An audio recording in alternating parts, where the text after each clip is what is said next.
Son of a bitch.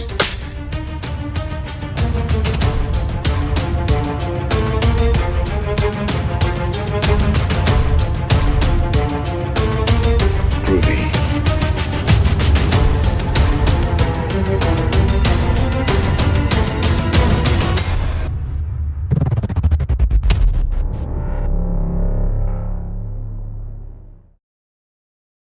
Hey everybody, this is Matthew Movies coming at you with my review of Orca, the 1977 nature horror film that is absolutely a takeoff of Jaws. It came out a couple years after Jaws came out, and you can absolutely tell that the filmmakers were trying to make their own Jaws, and I can understand why some people may not like it because of that, but I actually enjoy it a great deal because one, it does have some of the strengths of Jaws, but it also does its own thing to a surprising degree as well. There's definitely a twist there. This film is also known in some circles as Orca the Killer Whale. Depending on the release, it can be titled either one. Basically, this movie hits a lot of the same beats.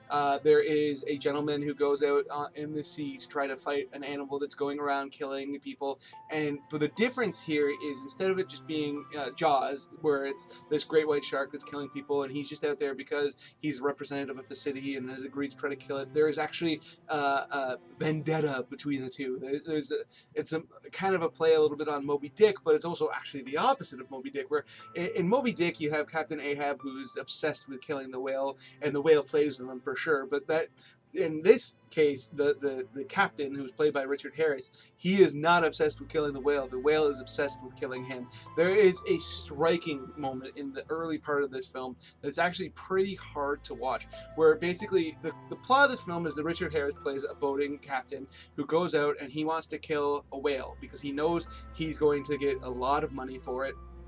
So he goes out and he gets this information from another character about their lives, and he tries to educate himself on them. And then he goes out to try to kill one or capture one, actually, not even kill one, in order to be able to sell it. And in his effort to catch this killer whale goes horribly awry. The whale itself ends up dying, and you find out fairly early on that the whale that he tried to capture is pregnant, and so the baby dies and the woman dies, and the female whale, I should say, dies, and you find out that the killer whales are extremely intelligent, and they mate for life, and the mate of the female whale that he kills is nearby and is enraged and tries to kill him and kill everybody on the boat. And then when he gets back to land and survives, that whale keeps coming around where his boat is and making havoc for everybody there until he finally comes out and meets it mano a mano, and then the film goes from there. And he has a crew that's with him and all that kind of stuff, but really at the end of the day the film is about Richard Harris's captain versus Orca the killer whale that is obsessed with getting him back. And yes, I know Orca isn't the name of the whale, that's the name of the species, but in this case it kind of feels like you should be calling it Orca the killer whale.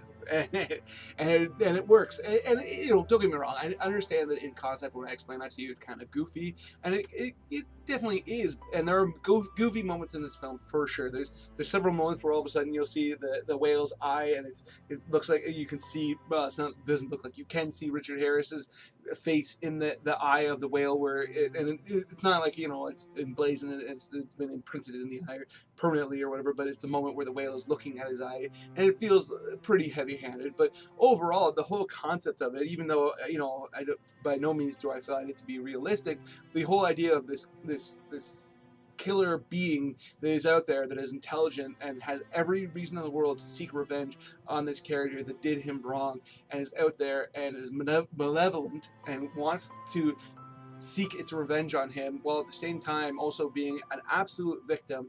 It's great because Richard Harris's character and the Orca, neither of them are you know, completely relatable. You understand what he did, and you understand the captain, Richard Harris's character, he did not mean for it to go this way.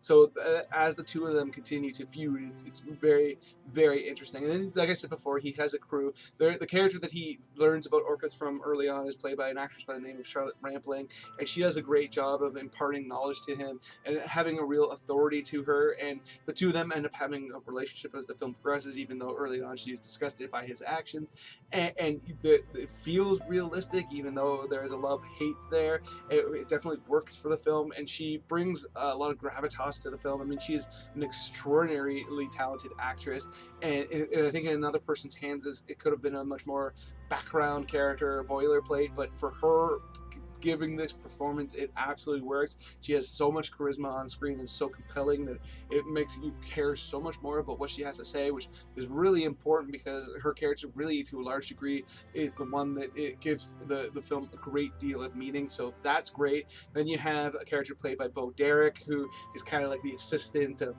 the crew, and you know, I bring her up because Bo Derek is a very famous actress, but it's a pretty minor character, but yeah, also pretty compelling because of the original crew. She's the only one that's questioning what they're doing. So when she gets wrapped up in the havoc of this whale, it's a lot more emotional because she's a lot more of a victim because she tried to stop them, whereas everybody else was kind of gung-ho about the potential money of the film. And then they introduced this native character that is kind of interesting. It definitely feels like a marker of its time, that you don't necessarily see these native characters that come out of the woodwork to tell about the way that their people saw these animals in the past or whatever nearly as much.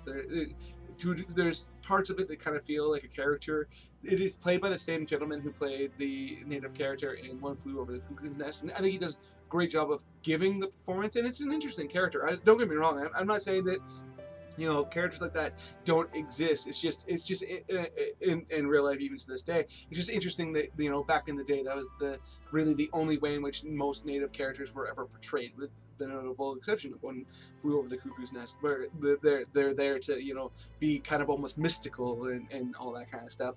But you know, as written, the character as written, I think the actor does a great job. I mean, really, this movie is very compelling, and it's interesting because the effects of the orca, I think, are really well handled. It looks very realistic, and there is definitely just footage of orcas in it, but there's also moments where it is a fake orca, which I think look really convincing. And I was actually looking up a little bit about this film, and there was a tidbit that I found out that apparently when they were filming this, they were transporting an orca, the fake orca, on a truck to the set, and there was people who were protesting it because they thought they were transporting a real orca because it looked so convincing. And that's just a kind of cool little tidbit that I thought was pretty fascinating to find out about, that I thought would be kind of cool to tell. I enjoy this movie a great deal. I mean, by no means is it anywhere close to as good as Jaws, or you know, it should even be considered in the same ballpark. But I enjoy it for what it is, and I think it's very interesting. It kind of gives you this respect for the animal that a lot of films didn't have at the time, and really kind of plays to a lot of the concepts in Blackfish, the documentary about orcas, that was so fascinating to people, myself included. And I just think it is an expertly told film for what it is. I do think it gets goofy, for sure, but it works. So those are my thoughts on it. Let me know in the comment section below what you think, if you're a fan, if you think it's stupid, if you've never heard of it before, whatever. Other than that, please hit that like button, hit that share button. It makes it much more likely that other people come check out this review and let me know what they think, which would be amazing because I love talking films with people. And other than that, if you haven't done it yet, or you're new to my channel, please hit subscribe, hit that notification bell. That way you can find out when I put out a new video, and come check it out. And then have yourself a good day.